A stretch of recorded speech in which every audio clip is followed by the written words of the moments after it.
Welcome to Self-Care Talk with Rosalind. It's time to rise in self-care, walk with confidence, and live out loud. Make sure to subscribe to our YouTube channel at Self-Care by Rosalind. Welcome everyone to Self-Care by Rosalind Talk. And guess who I have today? I have the wonderful Tawana Robinson, aka Moon Knitting. Hi. So, my bestie is in the house today, all the way from Texas. So, how was the ride? It was okay. It was pretty early. It was an early flight, so, but, overall, it was cool. I didn't get a chance to get a drink, but it was cool. It was an okay flight. Okay. I made it. So, I know a lot of people have not seen Tawana in a while. So, let's tell us a little bit about yourself. What have been going on in your life that's new? Pretty much nothing. I mean, over the years, I've, pretty much just grown. So just working. That's good to hear. I'm so proud of her. You guys, from where we come from, I'm just so excited to just even seeing her here today. Look at her, looking good, looking nice. So, friend, let's elaborate on self-care. So, tell me some things that you do that's related to self-care that, kind of make your life a little more enhanced and just basically all focused on you. So a lot of times I do go into deep meditations. I'll say when I'm feeling overwhelmed or overstimulated, I like to go and sit alone, journal, and I talk to myself if I have to, because I have to let it out. I have a lot of support, a lot of friends that I reach out to if I'm experiencing some type of, just anything that's going on. So I pretty much I do a lot when it comes to self-care. I go get massages. I spend a lot of time alone. Because I do need that mental space to be able to excel or just for my day or my month or my week to be better. So I like to take a step back sometimes and just have that alone time to myself. So. Okay, I love all of those. You did elaborate on journaling. So how have journaling helped you process a lot of your mental? I can remember back when I was like a young girl. Like I just used to write things down all the time. Again, before it became popular, before it became journaling, I would just write things down. Like everything, I would write my prayers down. Yeah. I would write my goals down. I mean, at a young 11, 12, like a young age. So journaling again over the years it's been changed to journaling, but it just used to be writing in the tablet for me. Yes. But yes, it helps release a lot.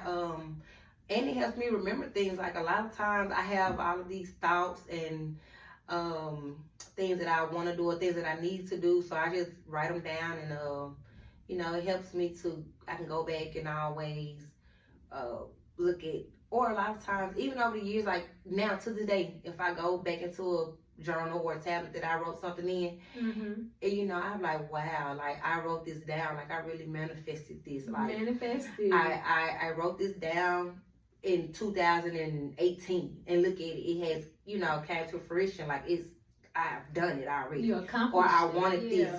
Something I wrote and I wanted and I got it. I'm like, it's just so crazy. So a lot of times I go back, I send it to my daughter. I'm like, look at this. You remember when I wrote this down or when I said this? And look at it. She's like, Mom, yeah, you did. So yeah.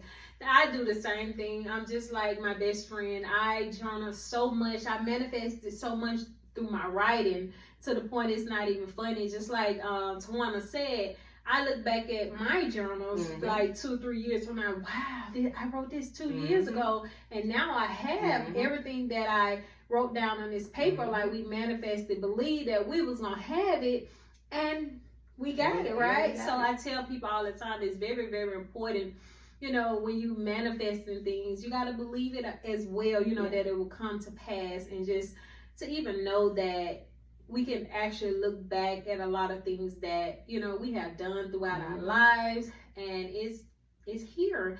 So that's good. So when you speak of meditation, how has meditation helped you when it comes to self-care, like just yourself? Meditation helps me a lot. A lot of times when I sit down in solitude, it helps me to just hear the things around me better. It helps me to be able to listen to God, you know, whatever it is He's trying to reveal to me, or whatever it is that He wants me to hear at that moment. So just meditating again, it helps me to just kind of again clear my mind when I'm get overwhelmed. When I have a lot of things going on, if I just go sit down and meditate and journal while I'm doing all of that, then you know I can kind of declutter my brain a little bit more to focus on like the most important task that I need to focus on. So absolutely, that helps a lot. Absolutely, and I think I do the same as far as in meditation. Sometimes we all need that alone time, because sometimes we get so the noise in our head, just the environment that we in gets so crowded to the point you gotta get that alone time in order, to be able to hear things clearly, see things clearly, like you said, to hear God speaking through you. So it's a lot.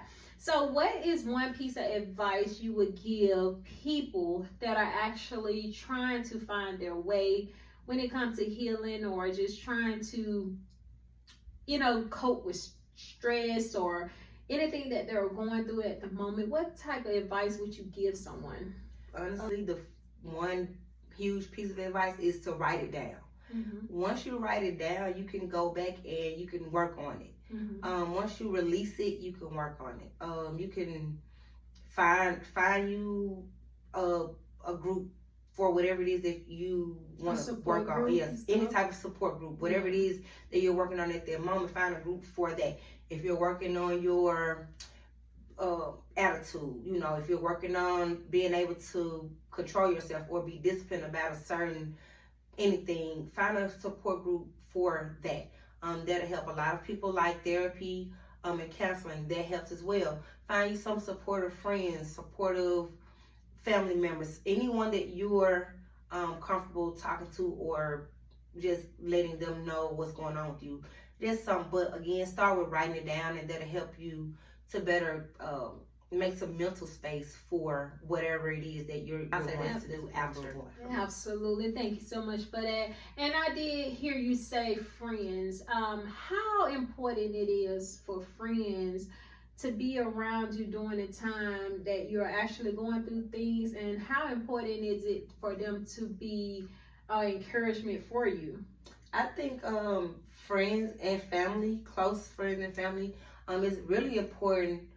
They're really important when you're going through a lot, because again, they're always going to be there to support you no matter what, especially those friends that's going to hold you accountable for what you're not doing, or what you are doing, or what you need to do. So just having a good group of friends and family to be there when you're going through a difficult times means a lot. It definitely means a lot, especially you got those ones you can actually rely on. All right, so we about to close it out, but before I close it out, Tawana, can you give them one word when it comes to self-care that is very important to you?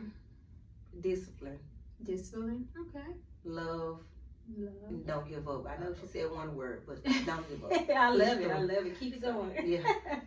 But discipline is number one. Discipline is number one. Okay. Well, that is it for us. Self-Care by Sharaslin. Thank you so much, Tawana, for joining me. You're so welcome. Thank you for having me.